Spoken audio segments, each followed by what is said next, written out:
This amp's actually in fixed bias, which means when you install a new set of valves, ideally you need to adjust the bias so that the valves are working optimally. If the valves are running too hot, that can endanger the valves or the amp. If they're running too cold, the amp won't sound as good as it should. So what I'm going to do now is I'm going to put some valves, a new pair of valves, into the amp. With, obviously, I've got the grill removed on the back.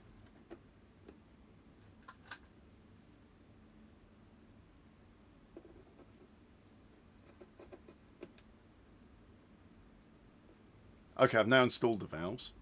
It's important also that when you're doing this procedure that you either have a dummy load or a speaker plugged into the speaker output, because we can actually damage the amp if we run it without a load. I'm now going to turn the amp on. Obviously you won't see me do this because the switches are at the front. So that's the main switch. You can see the valve filaments light up. What you'll notice at the back of the amp is there are 3 bias test points. The middle one, the black, is the ground, and then there are 2 red test points which actually help you measure the current through each valve. So what we need now is we need a multimeter. So you've actually got to set the range yourself, so you'd probably set it on the 200 millivolt setting. I'm just going to put this to millivolts DC, and then what we need to do is we need to insert the red and black leads. Can you guess where they're going to go?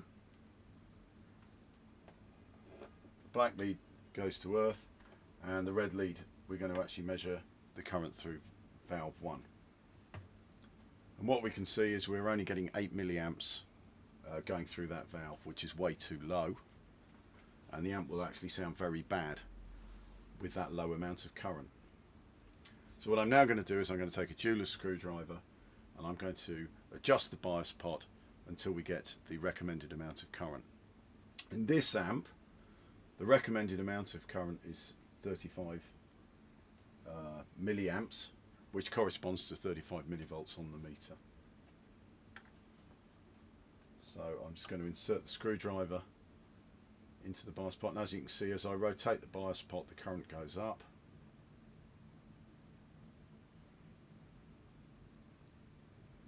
And we've overshot a bit. To be honest, this doesn't need to be accurate to, you know, anywhere within a couple or 3 milliamps will actually be fine. That will be more than good enough for rock and roll. The way this amp is run is actually run on a relatively low voltage for EL34s, so you could safely bias it up to about 50 milliamps, which corresponds to 50 millivolts the way we've measured the current. However, we found actually the amp tends to sound better at a lower bias setting of 35 milliamps. What I'm now going to do is I'm now going to test. I bought these valves, and I'm not going to plug anybody else there. I bought these valves as a matched pair. Most vendors actually sell valves as matched pairs. The valves being matched is important that we have the same amount of current going through each half of the transformer. Again, that's important for low hum. So I'm now going to move the red probe from valve 1 to valve 2, and we can see the other valve is at 35.8 milliamps, so within 2 or 3 milliamps is fine. So this vendor gets a gold star. So there we have it. We've rebiased our amp. We haven't had to open it up. We haven't exposed ourselves to any dangerous voltages, and we've just done a tech out of 20 quid, such as me.